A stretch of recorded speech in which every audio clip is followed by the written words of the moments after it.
सोचिए, एक बहुप्रतीक्षित फिल्म ओटीटी पर रिलीज होती है। इसमें दिलजीत दोसांझ और हनी त्रेहान जैसे बड़े नाम जुड़े हुए हैं।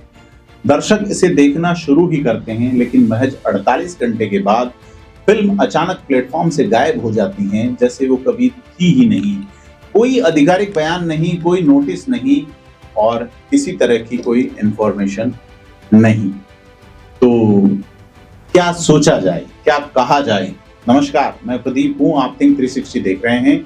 आज हम बात कर रहे हैं फिल्म सतलुज की। क्या यह सिर्फ एक फिल्म के बैन होने की कहानी है, या फिर पंजाब के उस बिसात का एक मोहरा है जहां उग्रवाद का इतिहास, डेरों का प्रभाव और 2024 के चुनावी आंकड़े एक नई राजनीति लिख रहे हैं? आज हम इन तथ्यों के आधार पर इस पेचीदा कहानी के पन्नों को पलटने की कोशिश करेंगे, बिना किसी एजेंडे के, बिना किसी विवाद के, थोड़ा बैलेंस्ड वे में। तो विवाद का जन्म कैसे हुआ और 48 घंटे का रहस्य क्या है? कहानी शुरू होती है फिल्म सतलुज से। बताया जा रहा है कि यह फिल्म पंजाब में उग्रवाद के उस खौफनाक दौर के बाद हुए कथित फर्जी एनकाउंटर्स की जांच पर आधारित है। अब चौंकाने वाली बात सुनिए, रिलीज से पहले सेंसर बोर्ड ने इसमें 127 कट प्रस्तावित किए।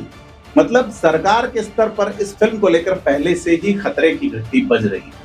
सवाल यह है कि अगर फिल्म रोकनी ही थी तो उसे रिलीज क्यों होने दिया गया, और अगर रिलीज हो गई तो 48 घंटे में ऐसा क्या बवाल मचा कि इसे हटाना पड़ा। यह भी याद रखना जरूरी है कि फिल्म जिस 31 अगस्त 1995 की घटना, तत्कालीन सीएम बेअंत सिंह की हत्या के इर्द गिर्द घूमती है, वह कोई शौर्य गाथा नहीं, बल्कि एक मानव बम द्वारा किया गया गंभीर आतंकी हमला था। तो आखिर विश्लेषकों और सरकारों को इस फिल्म से डर क्या है? डर है इतिहास के जख्मों का फिर से भरा होना। आरोप लग रहे हैं कि फिल्म में कुछ दृश्यों के दौरान ऐसा बैकग्राउंड म्यूजिक यानी बीजीएम इस्तेमाल किया गया जो एक आतंकी घटना को हीरोइज्म, नायकत्व का रूप देता है। किसी भी रूप में आतंक का महिमा मंडन समाज के लिए कितना खतरनाक हो सकता है, ये हम सब जानते हैं।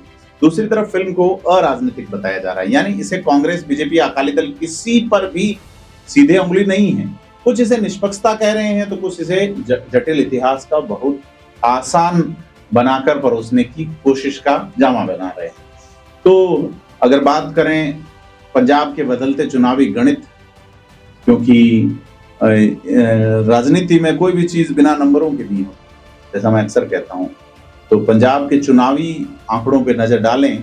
2022 के विधानसभा चुनाव में अकाली दल से टूटने के बाद बीजेपी को सिर्फ 6.6% वोट मिले, लेकिन 2024 के लोकसभा चुनाव में छलांग 18% की हो जाती है। अकाली दल का ढलान, वहीं अकाली दल से बढ़कर 13.4% पे आ जाता है। बीजेपी अकालियों से आगे निकल जाती है। कांग्रेस और आप 26% के आसपास।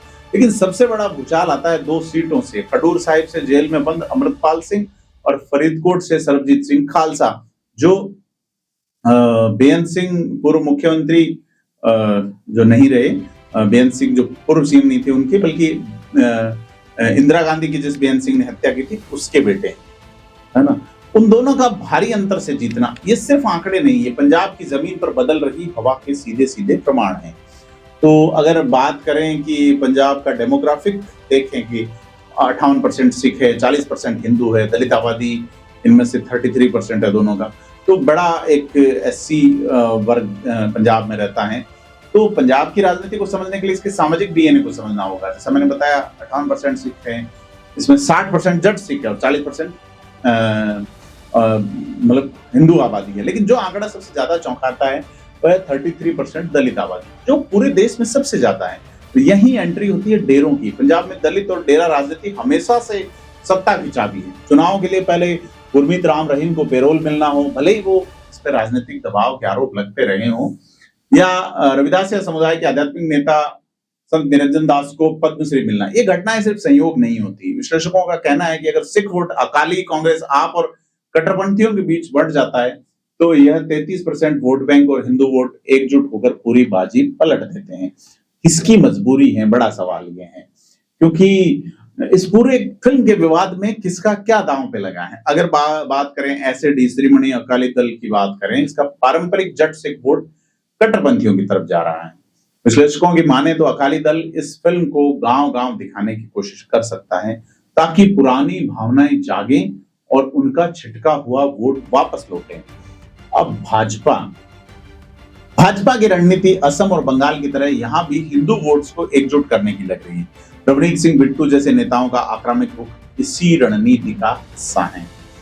आम आदमी पार्टी की बात करें, सत्ता में होने के कारण इन्हें एंटी इनकम्बेंसी और धार्मिक नेताओं की आलोचनाओं का दबाव झेलना पड़ रहा है। कांग्रेस की बात करें कि यह पार्टी पारंपरिक रूप से मजबूत है, लेकिन इनकी सबसे बड़ी दुश्मन इनकी अपनी आंतरिक गुटबाजी है।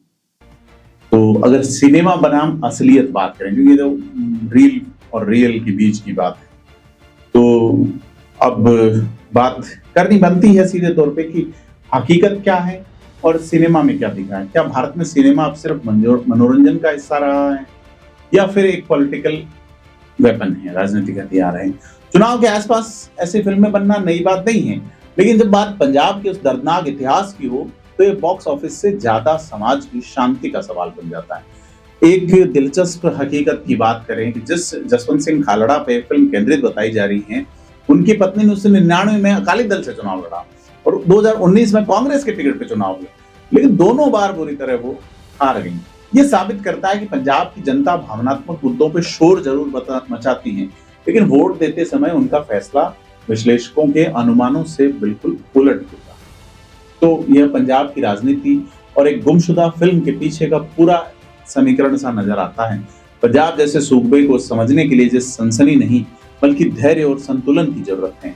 आपको हमारा विश्लेषण कैसा लगा? क्या सिनेमा और राजनीति को अलग रखना चाहिए? कमेंट बॉक्स में अपनी राय दें और थिंक 360 को सब्सक्राइब करना नहीं भूलें। धन्यवाद।